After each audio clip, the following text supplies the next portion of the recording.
प्राचीन समय में भारत में सुवर्णपुर नगर में देवदानी राजा राज्य करता था।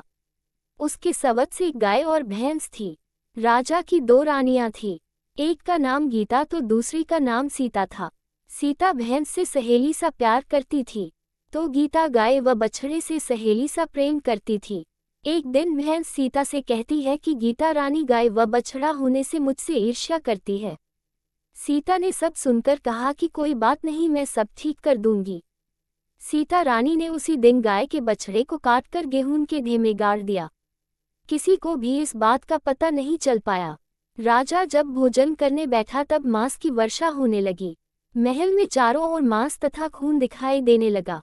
थाली में रखा सारा भोजन मलमूत्र में बदल गया।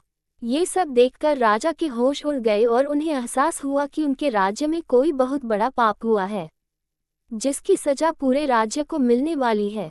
ईश्वर से विनती करने पर राजा को एक आकाशवाणी सुनाई दी कि हे राजन, तुम्हारी रानी सीता ने गाय के बछड़े को मारकर गेहूं के ढेर में छिपा दिया है, जिससे ये संकट पूरे राज्य में आया है। इस संकट से उभरने के लिए कल गोवत्स द्वादशी पर तुम्हें गाय तथा बछड़े की पूजा करनी है।